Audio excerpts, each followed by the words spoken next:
The SEC has 3 teams headed to the Sweet 16 after the first weekend of March Madness. Congrats to Alabama, Tennessee, Arkansas, and of course the fans out there as well.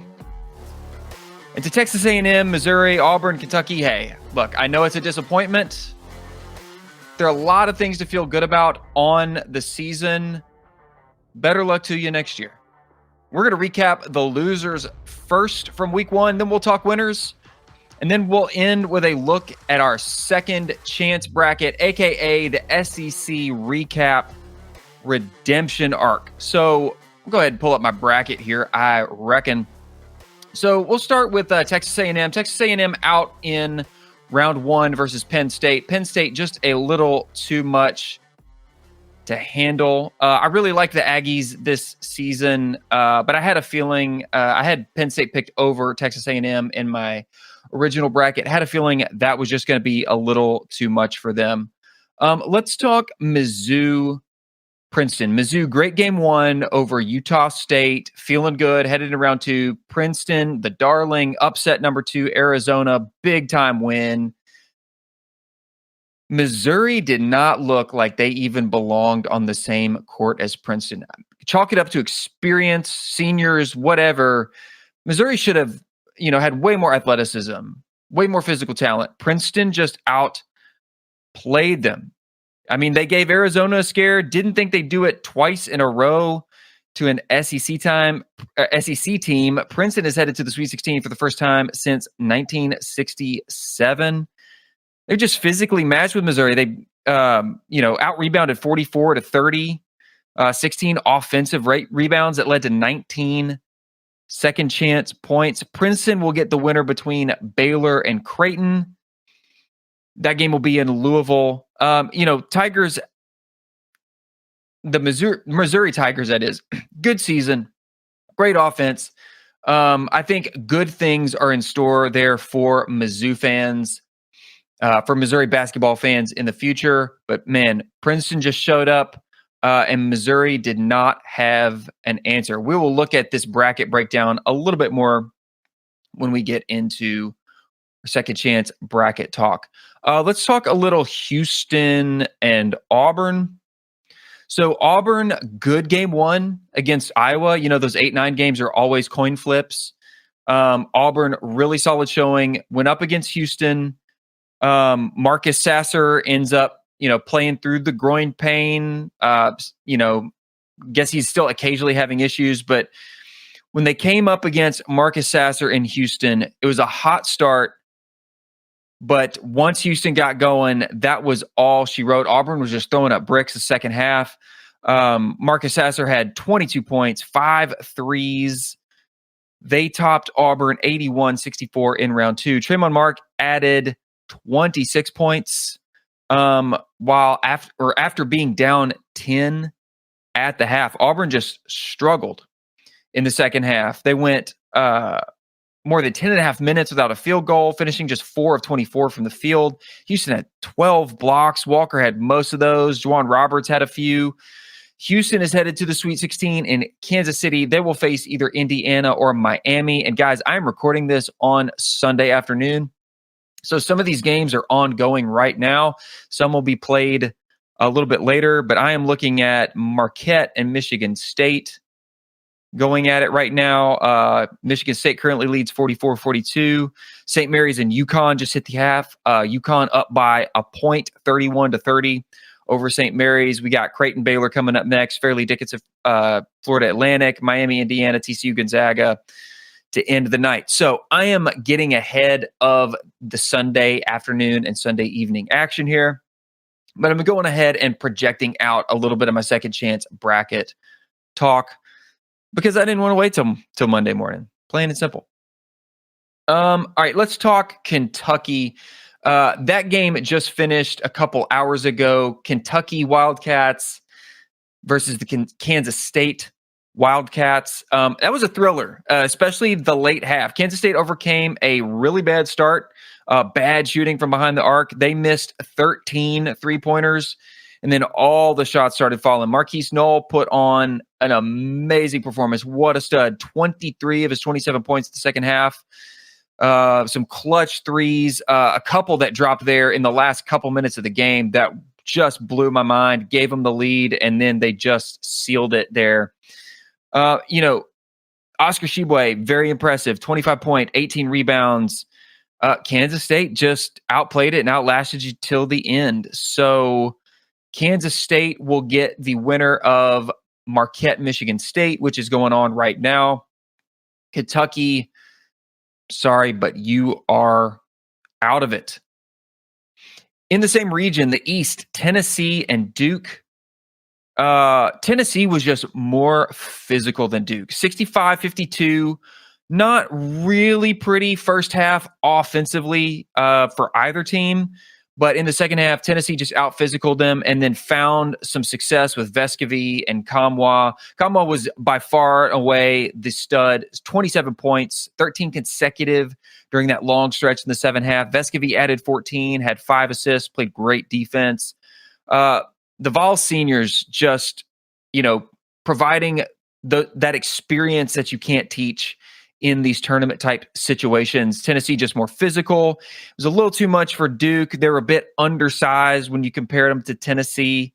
They were missing Mark Mitchell, but who knows how much of a difference that would have made. Tennessee will get the winner of Fairleigh Dickinson and FAU, who play tonight. And you gotta love that if you're a Tennessee fan. Man, that road to the Elite Eight got so much easier with Purdue falling to Fairleigh Dickinson. So now, not saying either one of those games are going to be easy. I expect FAU to win versus Fairleigh Dickinson, but who knows what's going to happen. But Tennessee's road, not having to play Purdue, not having to necessarily play a Memphis with all the drama between Tennessee and Memphis, that road to the Elite Eight, a lot easier for the Vols. All right, let's head on over to the West and talk Arkansas. Man, oh man, what a thriller. Arkansas got by Illinois, solid game.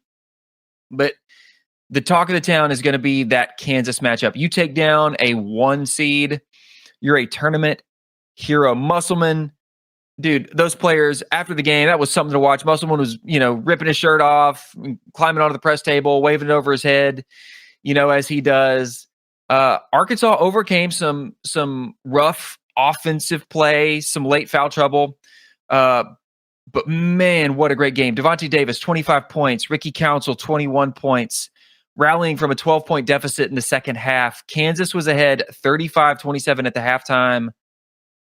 But then Arkansas just took over. Arkansas now in the Sweet 16 for the 3rd straight year. They will get the winner of St. Mary's or UConn. That game is ongoing.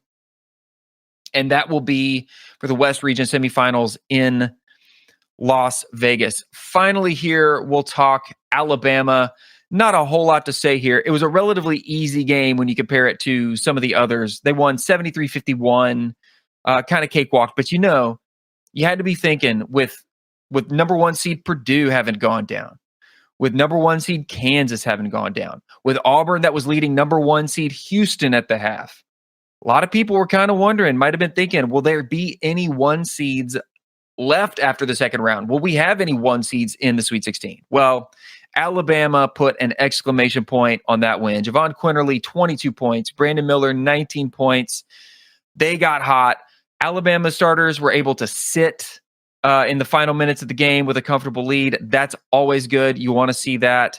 They will face 5 seed San Diego State in the Sweet 16. So guys, there's the quick recap. We're going to take a look at our second chance bracket predictions real quick. Before I get into that, just want to take a moment. If you look up here at the top left of your screen, you'll see the donate to the pod QR code. If at any point during this episode you feel so inclined, you can follow that QR code. It'll take you to the podcast homepage on Anchor. You can make a safe, secure donation, $1, a couple bucks, the cost of a cup of coffee, whatever it is. It helps me keep the show going, and I'm ever so grateful to all of you. Also, always got merch for sale, and I'm featuring Alabama, the number 1 seed Alabama SEC Pride hoodie there on my Bonfire store. That link will also be in the video description or episode description if you're listening to the podcast. But I've got SEC Pride t-shirts, sweatshirts, hoodies, long sleeve, short sleeve, you name it. Every SEC team. It's got the state name. the school name, the state outline, and then the mascot logo in the geographic location of the school. They're very, very cool. I've got them in a variety of school associated colors. And we've got a long sleeve, short sleeve, hoodie, jacket, whatever you prefer. It's there. Go check it out. Bonfire.com/store/SEC recap. All right, guys. The SEC recap redemption arc. Now, I'm way ahead, right? These games are ongoing. Let's check back in with our scores here. Michigan State up 52-47 over Marquette. Could have an upset alert there. And St. Mary's UConn at the half. So I'll start here in the South. We know we have Alabama versus San Diego State. San Diego State, really, really good. They put a statement over with the win over Furman. But I feel confident about Alabama moving ahead over San Diego State there. If you're watching along on YouTube, I'm not penciling or writing these in. I just have a printed bracket that I filled out myself. So I'm not writing these in as we go. I'm just projecting out here for those of you following along in audio form. Also in the South, we have Princeton, who will be playing the winner of Creighton or Baylor. That game is tonight at 6:10 p.m. Actually, that game should be tipping off really soon. It is 6:10 Central Time right now. So we should be getting tip-off there. Princeton played good. I think this is usually where that Cinderella story taps out. I don't know who I prefer yet. Creighton, Baylor. I think Creighton is a 1.5 point favorite over Baylor. So maybe I'll lean Creighton there. But whoever, whether it's Creighton or Baylor, I like either one of those teams to advance over Princeton. So I think we'll get an Alabama, I'll just say Creighton Elite Eight or an Alabama Baylor Elite Eight.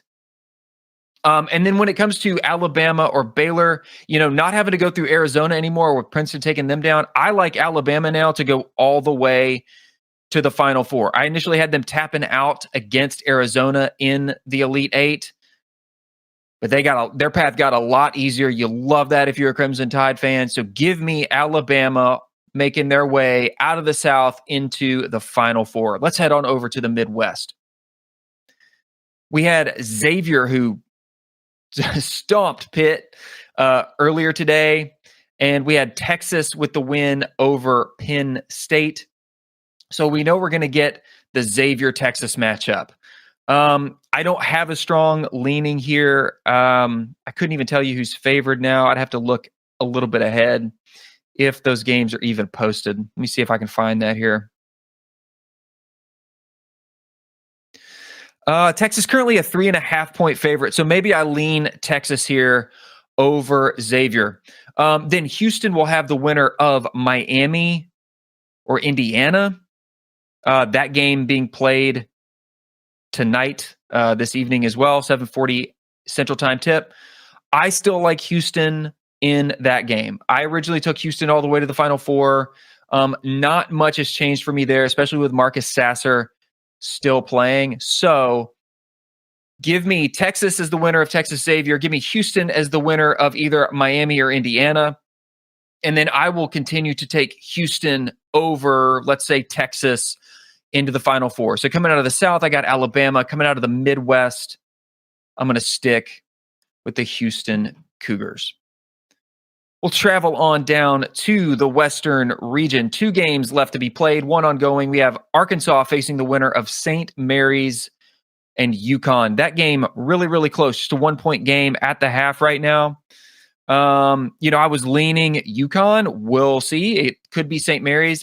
I think I might like Arkansas over both of those teams. Just having seen what I've seen in the first couple rounds. Initially, I would have said if it's St. Mary's, I like Arkansas. But if it's UConn, I like UConn over Arkansas. I don't know. I'm kind of looking to take the Hogs maybe into the Elite Eight over St. Mary's or UConn. So why not? This is an SEC podcast. I'm going to say an SEC homer. Let's do it. Woo Pig Suey. Give me Arkansas going to the Elite Eight. Then we have UCLA, who won over Northwestern. They'll get the winner of TCU Gonzaga. I had Gonzaga going deep all the way to the Final Four. If TCU is the winner, I'll take UCLA.